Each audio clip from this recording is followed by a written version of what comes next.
said that Horus had given her instructions on how to communicate with the spirits. She gave Alistair a spiritual ritual to perform. When he was done, he heard a whisper over his shoulder from the voice of his guardian angel, Aiwass.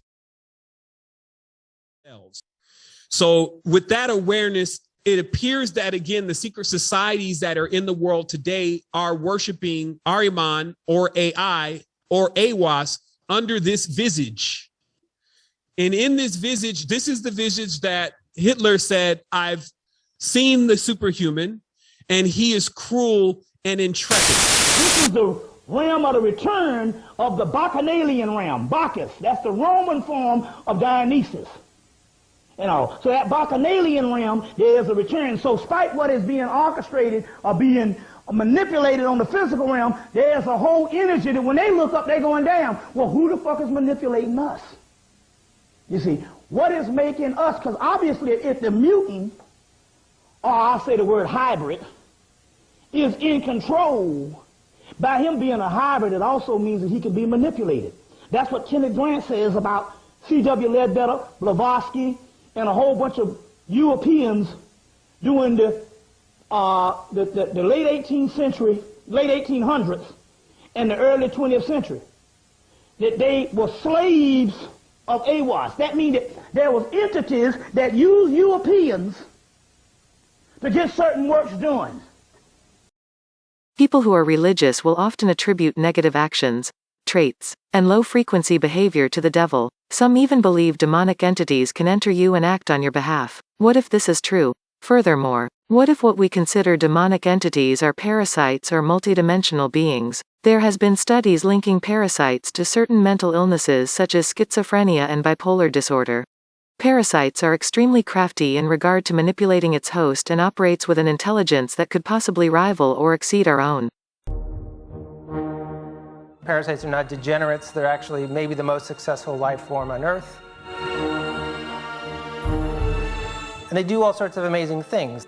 They were using their hosts for all sorts of nefarious purposes to get what they needed. If you see a ladybug huddled over some little bit of fluff, you're looking at a zombie bodyguard. So this is a ladybug standing guard over the cocoon of a wasp. And the way this works is that wasp lays an egg. It injects an egg into that ladybug. And the egg hatches and it grows inside the ladybug. And the larval wasp inside actually knows to avoid the vital organs of that ladybug. Because if it chews on those vital organs, it'll kill the ladybug and it will die too. So it avoids the vital organs, and when it's ready to come out, it pushes its way out of the abdomen of that ladybug, and it spins its cocoon. And the problem is, this cocoon is a very vulnerable stage in the life cycle of this wasp. It's just sitting there immobile, ready to be eaten by any predator that walks by. So that's why it's gotten this ladybug to stand guard over it. And the amazing thing is this ladybug will sit there twitching for days over this wasp. And if it's able to survive the 7 days that the wasp takes to develop into an adult, the ladybug can actually recover. The mind control can wear off, and that ladybug can go to regrow its internal organs and go on to reproduce. This is the wasp that's responsible for that. This is Dinocampus coccinelli.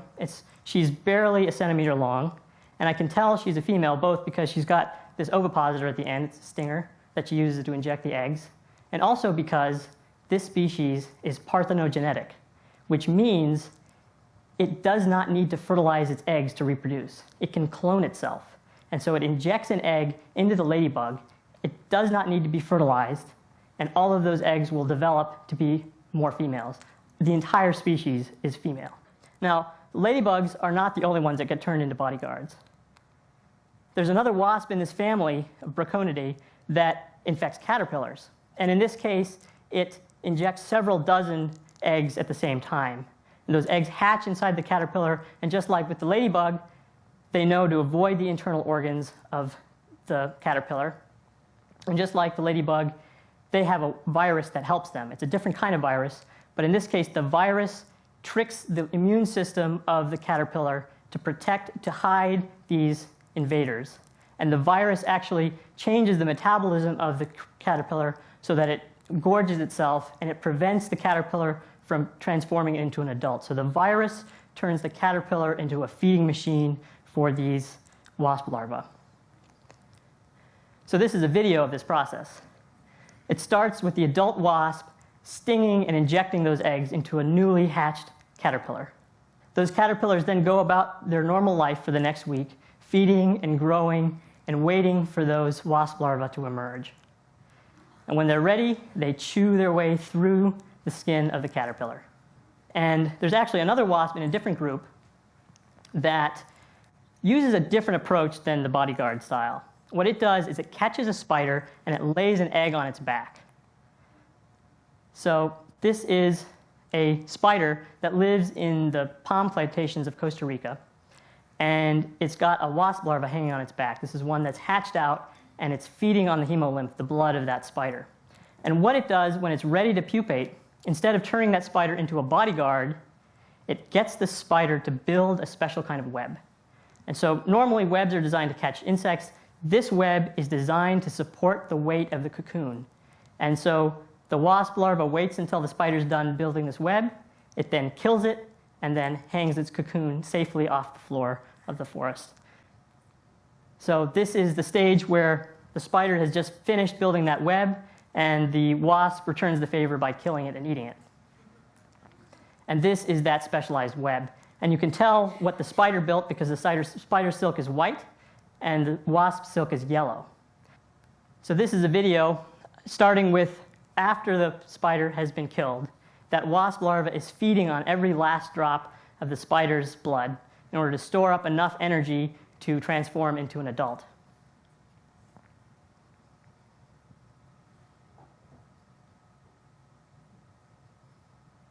And then when it's ready to transform, it's finished digesting that spider, it then drops its own silk off of the spider web and spins its cocoon.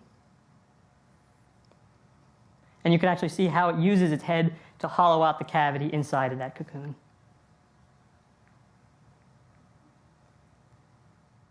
These wasps have figured out this mind control thing pretty well. And the queen of all mind controlling wasps is the emerald cockroach wasp. So this is a wasp that hunts cockroaches to feed its young. And it is more cunning and sophisticated than your typical predator like a lion or a shark. So what it does is it starts by paralyzing the cockroach. It stings it right behind its head. It paralyzes the cockroach, and then it snakes its stinger into the brain of the cockroach, where it has special sensors so that it can grope around the brain and find exactly the part that is responsible for generating the motivation for movement, and it disables that part. And what that means is the cockroach is fully functional, all of its muscles work, but it cannot generate the will to move on its own. Instead, it takes its cues from the wasp. So the wasp comes back, it holds the antenna of that cockroach with its mouth, and it leads it, as if walking a dog, to its burrow, where it lays an egg on its belly and buries it to be eaten alive by its baby. Fungi and slime molds race to decompose dead matter on the forest floor. Many spread by releasing spores, up to 30,000 a second.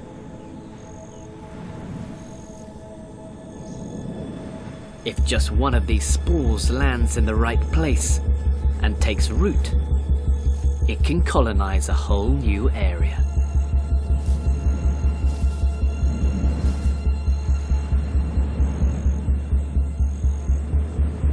But not all fungi feed on the dead.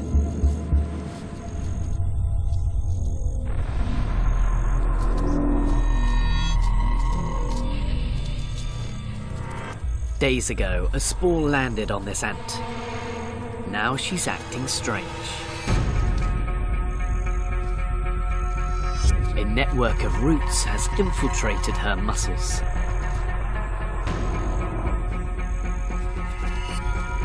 Her body has been taken over by cordyceps, a parasitic fungus. It floods her brain with chemicals, drugging her. propelling her to head where conditions are perfect.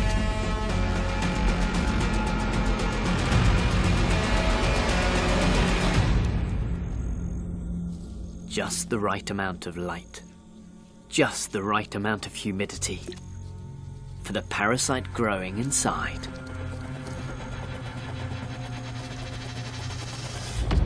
It forces her to clamp down in a death bite, and Cordyceps reveals its gruesome nature.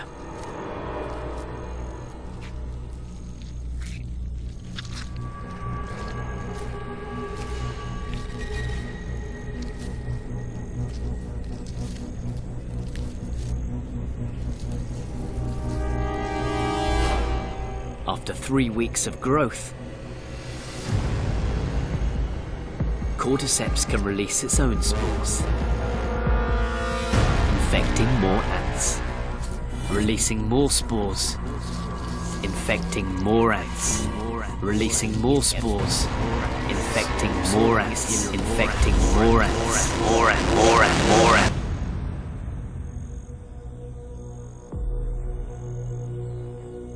Cordyceps can wipe out entire ant colonies.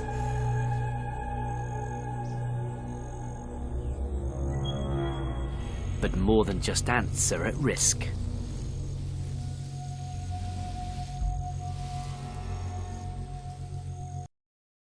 After completing the research for this video, a new HBO show was released that in some ways relates to this topic. This video has been edited to add scenes from this series for context. No, mankind has been at war with the virus from the start. Sometimes millions of people die, as in an actual war, but in the end, we always win. But you, just to be clear, you do think microorganisms pose a threat? Oh, in the most dire terms. Bacteria? No. You like saying no? Yes. Not bacteria, not viruses, so... Fungus. Yes, that's the usual response. Fungi seem harmless enough. Many species know otherwise, because there are some fungi who seek not to kill, but to control. Let me ask you, where do we get LSD from? Where do you get it from? It comes from ergot, a fungus. Psilocybin, also a fungus. Viruses can make us ill, but fungi can alter our very minds. There's a fungus that infects insects, gets inside an ant, for example, travels through its circulatory system to the ant's brain, and then floods it with hallucinogens, thus bending the ant's mind to its will. The fungus starts to direct the ant's behavior, telling it where to go, what to do, like a puppeteer with a marionette. And it gets worse. The fungus needs food to live, so it begins to devour its host from within, replacing the ant's flesh with its own. But it doesn't let its victim die, no. It keeps its puppet alive by preventing decomposition. How? Where do we get penicillin from? Fungus. Oh. Dr. Schoenheiss, you're in distress. Fungal infection of this kind is real, but not in humans. True, fungi cannot survive if its host's internal temperature is over 94 degrees. And currently there are no reasons for fungi to evolve to be able to withstand higher temperatures. But what if that were to change? What if, for instance, the world were to get slightly warmer? I found the answer to how exactly this fungal parasite devastated the world so fast. And true to the creator's word, it was in the small details that were hidden in plain sight all along. How did the world of The Last of Us end? Cookies. Or more specifically, the flour that was used to bake those cookies. Allow me to explain. The first thing that tipped me off about flour is this line right here. In the background of one of the morning scenes, we can hear a radio broadcast that specifically talks about problems happening in Jakarta. Jakarta. Where is that, Middle East? It's in Indonesia, Joel. Learn some geography. Anyway, the call out of Jakarta immediately struck me as odd. Why there, of all places? It seemed oddly specific. Well, in addition to beautiful beaches and tropical architecture, Jakarta also happens to be home to the largest flour mill in the world. This behemoth, run by PT Bogasari Flour Mills, has 15 milling lines. In fact, it's able to produce more than 4 million tons of flour each year. If this fungal infection spreads through flour products, of course, there's gonna be disturbances starting in Jakarta. Hey guys, this is Future MatPat here. So this theory was written immediately after I saw the first episode, but episode 2 actually gave us a little more information about the Jakarta situation in the show. That is very often the risk that we take when we do theories about ongoing series. Anyway, episode 2's cold open takes place in Jakarta, where a professor at the University of Indonesia is taken to look at one of the first infected people. We're told that this infected person came from, quote, a flour and grain factory on the west side of the city. And then under her breath, the professor says, a perfect substrate. A substrate, in case you don't know, is a surface or material where an organism, like say a fungus, can live, grow, and obtain nourishment.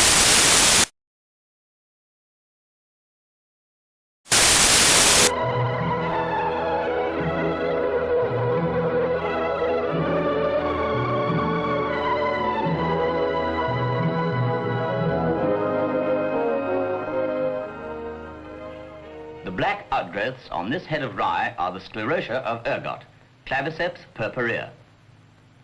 The sclerotia, from the Greek skleros, hard, occur on many grain crops and grasses. They contain a group of alkaloids, of which ergotamine, specific in the treatment of migraine, and ergometrine, of great value in obstetrics, are now the most widely used. At least as early as the 16th century, midwives in Europe used ergot to speed labor and control postpartum hemorrhage. Then this knowledge was largely forgotten. It was rediscovered in the New World when John Stearns heard the tale in Massachusetts early in the 19th century. He drew the attention of doctors to its medicinal possibilities in obstetrics. But there are two sides to the ergot story. On the one hand, there is its value in therapeutics. On the other, its poisonous nature. For centuries, the European peasant has used rye in his bread, and rye is particularly susceptible to the fungus. Frugal in habit, ignorant of the dangers, the impoverished peasant often neglected to remove the ergot from the rye. So the fungus milled with the flour found its way into the bread. Damp years increase the danger, for it is then that the fungus thrives, the harvest poor, and each ear of grain valuable. In popular tradition, records abound of the sufferings of people, especially the poor, of fiery burning pains along the limbs, mutilations from gangrene, delirium, convulsions, hallucinations, and in many cases, death. This is the story of how an entire French town suddenly went mad.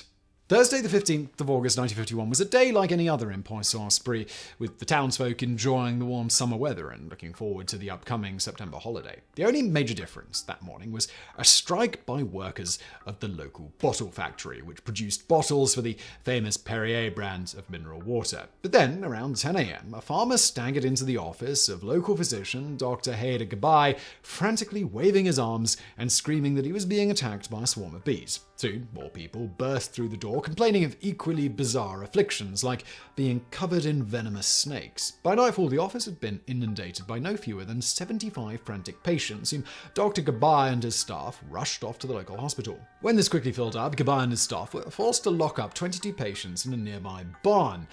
But the worst was yet to come. The next morning, the streets of Poisson-Esprit were like a scene out of a Bosch painting. Postman Léo Mounier was doing his daily rounds when he was suddenly struck by violent nausea and hallucinations. Quote, "It was terrible. I had the sensation of shrinking, and the fire and the serpents coiling around my arm." Elsewhere, a man sprinted down the street, screaming that he was being chased by bandits with donkey ears.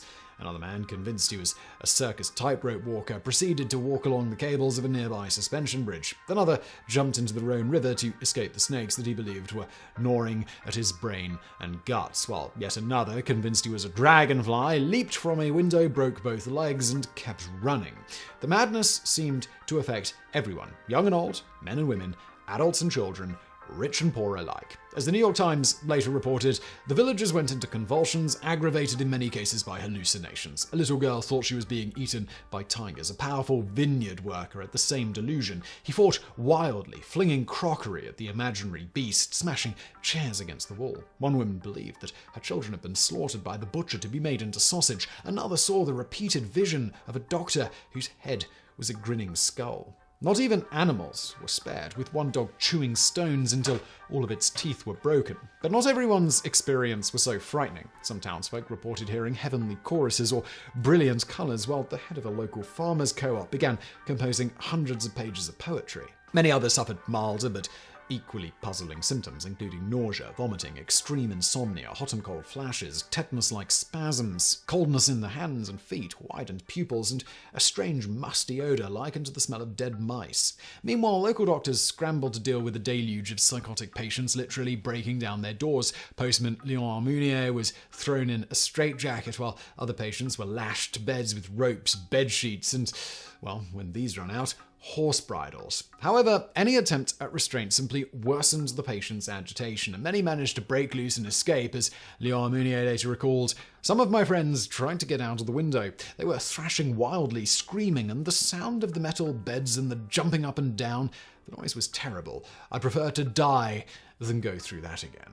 For many of the afflicted, these symptoms persisted for over a week. By the time the dust had settled, nearly 300 villages had been struck down by the mysterious plague, with 30 being committed to asylums long-term and at least 5 dying.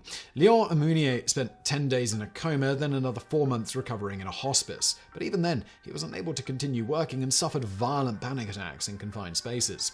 The events of August 15, 1951 left a lasting impression on the town, and few who witnessed the frightening scenes that day will ever forget them. Dr. Gabay later stated it was as if the apocalypse had struck the town. But what on earth could have caused a sleepy French town to suddenly go so stark raving mad? A government inquiry was launched after the outbreak, and the investigators quickly determined the culprit to be an old enemy which had not been seen in France for more than a century: St. Anthony's fire. Better known as ergotism, St. Anthony's fire is caused by Claviceps purpurea, or ergot fungus, a black mold that grows on the head of cereals like wheat, barley, and rye. Ergot contains a variety of potent alkaloids, including ergotamine, a close relative of the drug lysergic acid diethylamide, or LSD. Indeed, it was from ergot fungus that Swiss chemist Albert Hofmann first purified LSD in 1938. In addition to being powerful hallucinogen, ergotamine and other similar compounds found in ergot can induce violent convulsions and constrict blood flow to the extremities, leading to coldness and numbness in the hands and feet, and in extreme cases gangrene. Known since biblical times, periodic outbreaks of ergotism have plagued agrarian communities throughout recorded history, especially following wet summers, and they're believed to be at least partly responsible for many of the witchcraft panics of the early modern period.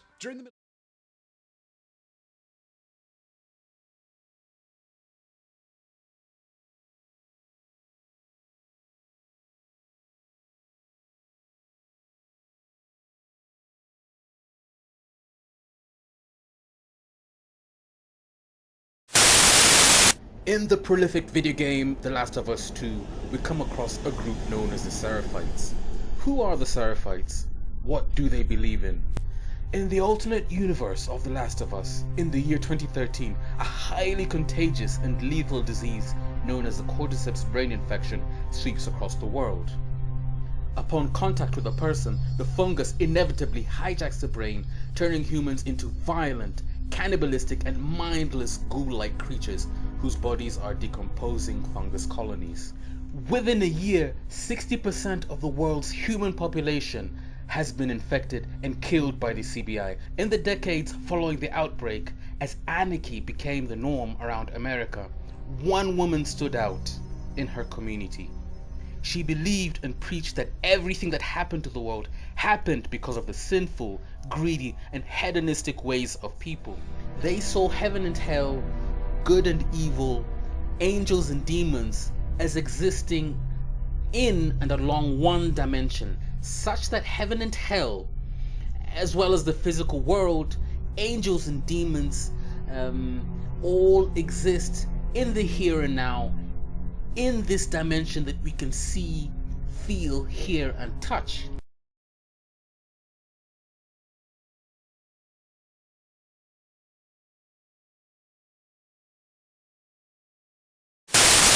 One of the 3 of you has a dormant brain parasite. So, what is this parasite that 1/3 of the population has? It's called Toxoplasma gondii, and it's a parasite that lives inside of your cells, causing a disease known as toxoplasmosis. As it turns out, there are a lot of people who are exposed to toxoplasma every year. So do me a favor, if you have ever drank any water at all, raise your hand. Should be everyone. If not, please consult your personal physicians. Now, raise your hand for me if you boil every single drop of it that you drink, that you use to brush your teeth, or that you shower in. No one. Okay, well, people here in the United States are sometimes, albeit infrequently, infected through water outbreaks of this parasite. So what happens is snowmelt in the mountains and heavy rainfalls can overfill our rivers and lakes. Now, this includes the resources that we use as our drinking water, which are filtered through treatment centers. Well, sometimes when there's too much water, treatment centers actually have to let the water go without being filtered. Instead, they use a process called hyperchlorination.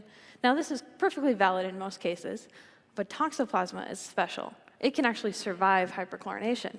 So in the northern United States a few years ago, we actually had an outbreak of Toxoplasma. Young children, pregnant women who hadn't touched a cat, and others were coming into their doctor's office and testing positive for Toxoplasma.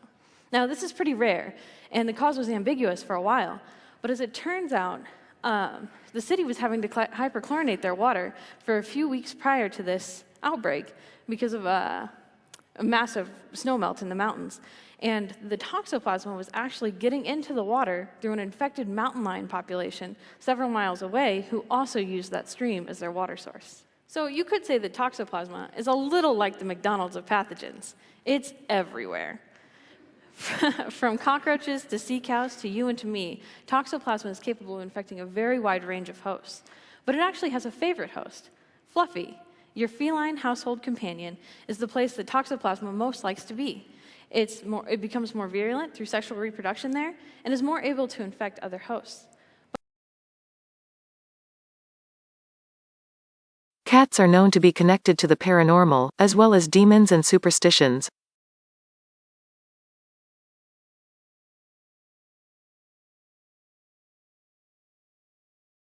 Also, it is important to note that cats are known to have 9 lives, this idea going as far back as the 16th century. There are 9 realms in Norse mythology, as well as 9 stages of hell and 9 dimensions. Could this all be in reference to the parasite?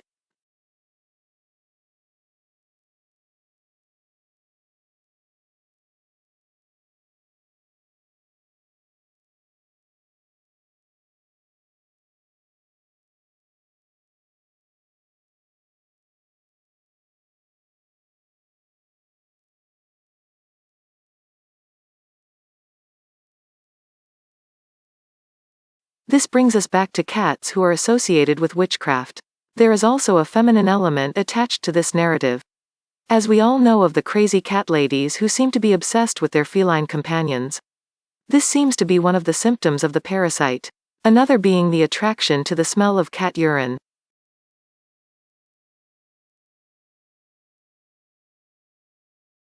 We've all heard the cat lady. People say she's crazy just because she has a few dozen cats. But can anyone who loves animals that much really be crazy?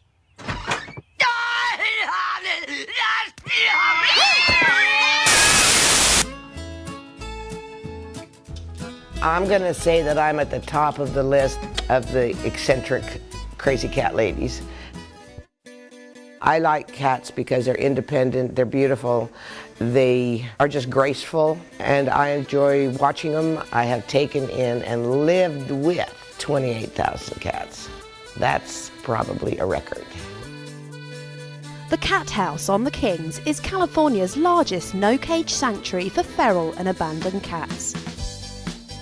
Founded by Linnea Latanzio in her home, the sanctuary currently houses around 800 adult cats and 300 kittens, and the sheer numbers have forced Linnea to move out of the main house. This is my boy. There wasn't room for me anymore. I ended up with 60-some cats in my bedroom with dogs, and I just said that's it, and I moved out. We had a rental on the property, and I moved to that rental. Why does Toxoplasma bother with all of these different hosts if it really just wants to be in your cat? I think this comes back to an interesting study done by the University of California at Berkeley. They took healthy mice and Toxoplasma positive mice and exposed them to bobcat urine, a natural predator scent. Now, the healthy mice did exactly as you would expect. They shied away from their potential mortal doom. But the Toxoplasma-positive mice did the exact opposite. They actually sought out their natural predator's scent, putting themselves in harm's way. Now, the fear response is one of the most innate traits we have. We share it with mice, with dinosaurs, with sharks. And Toxoplasma has figured out a way to rewire a mouse's brain to meet its ends. So how does this type of parasitic mind control relate to us human beings?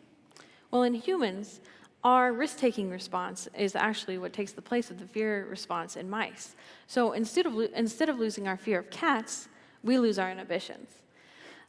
Infected people are more likely to be involved in car accidents, to engage in risk-taking behaviors. Infected females are more likely to act promiscuously, while infected males are more likely to behave aggressively and cheat on their partners. But angry men and promiscuous women are rarely eaten by cats. So why does Toxoplasma do this? This, I think, trickles back to transmission and how Toxoplasma has become the incredibly diverse parasite that it is. Historically and evolutionarily, the more promiscuous females and more aggressive males got more mates, meaning they could have more offspring.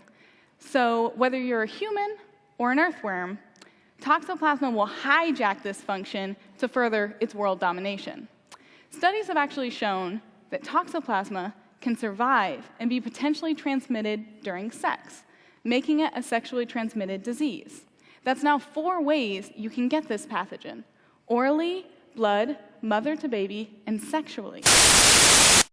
We touched on the Black Moon and Lilith briefly in Season 1, Episode 31. Many mother goddess figures are different versions of the same deity and are depicted as moon goddesses of love, lust, and fertility. Aggression in men and promiscuity in women is interesting, as there's a saying. Men are from Mars, women are from Venus.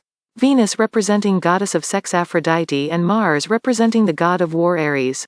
Now we have established that these occultists are all Kabbalists, and in the episode Janus we established what the Ka and Ba are, but what is La? La is moon. The Egyptian god of the moon is La or Khonsu, whose mother is Mut. Mut is associated with the primordial waters of Nu from which everything in the world was born. She is said to have given birth to the world through parthenogenesis. This species is parthenogenetic. This species is parthenogenetic, which means it does not need to fertilize its eggs to reproduce. It can clone itself. And so it injects an egg into the ladybug. It does not need to be fertilized, and all of those eggs will develop to be more females. The entire species is female. The entire species is female. She is also depicted as the cat goddess Sekhmet, the goddess of war, and in her gentler state Bastet, the goddess of love and fertility. We could vaccinate livestock so we can prevent infection in our food sources. We could vaccinate women who want to become pregnant before they do to ameliorate their chances of miscarriage and birth defects associated with this pathogen. And we could, of course, vaccinate your household cat, Fluffy, to prevent infection in your home. But what about the 1/3 of us who are already infected? If a vaccine were to be developed today, it would still take a generation or 2 to really reduce the number of people who have this disease. And if I have an active Toxoplasma infection right now, I will still have it when I'm 80 years old, vaccinated or not.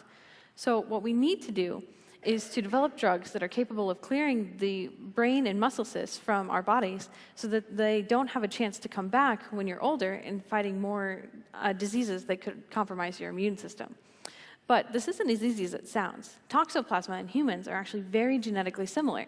This means that things we can effectively target in the parasite are often accidentally targeted in humans. Take, for example, Daraprim, introduced into the media earlier this year by a lovely fellow by the name of Martin Shkreli when he raised the price of this life-saving drug 5,000%. This is actually the only FDA-approved drug for treating Toxoplasma in the United States.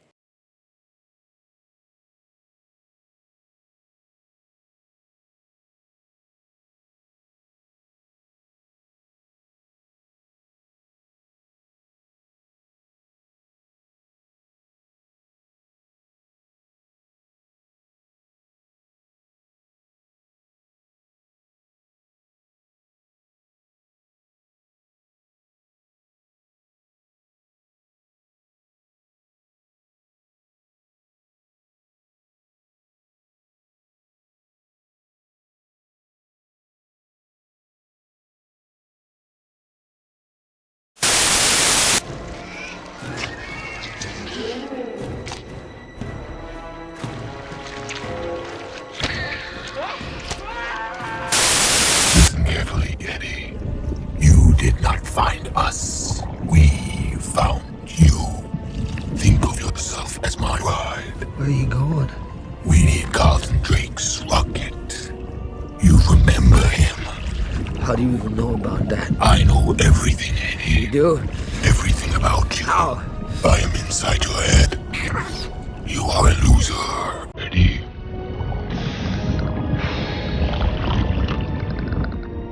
You gonna eat anybody else? Most likely. Oh, God. That is why we are here.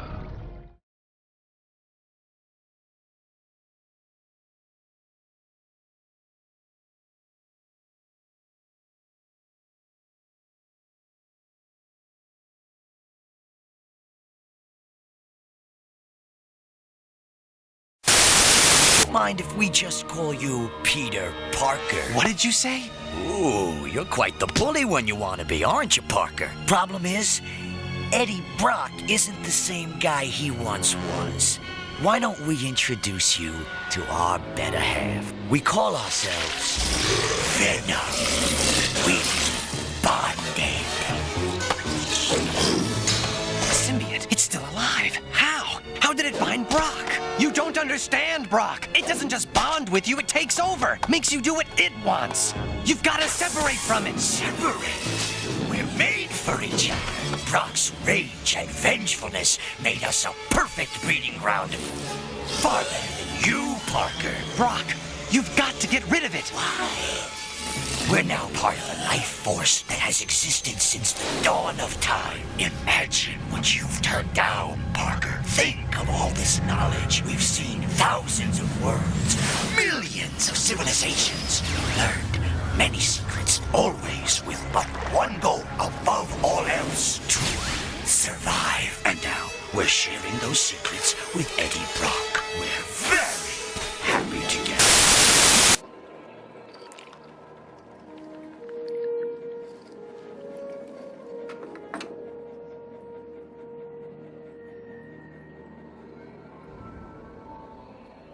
Big things have small beginnings.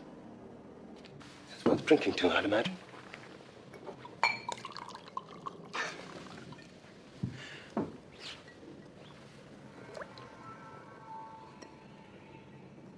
There's mud in your eye, pal. Good health. And I love you.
ladybug, they have a virus that helps them. It's a different kind of virus, but in this case, the virus tricks the immune system of the caterpillar to protect, to hide these invaders.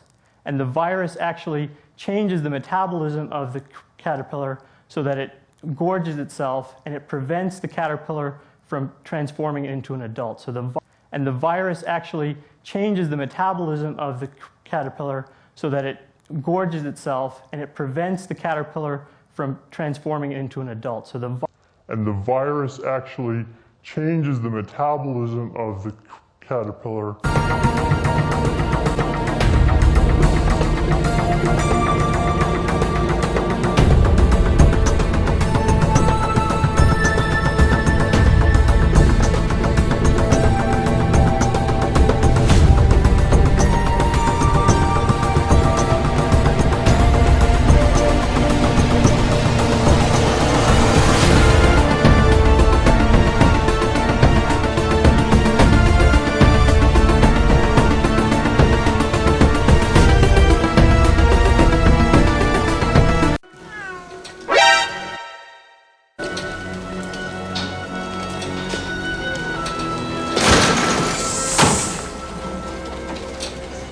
What do you want, contestant number 3?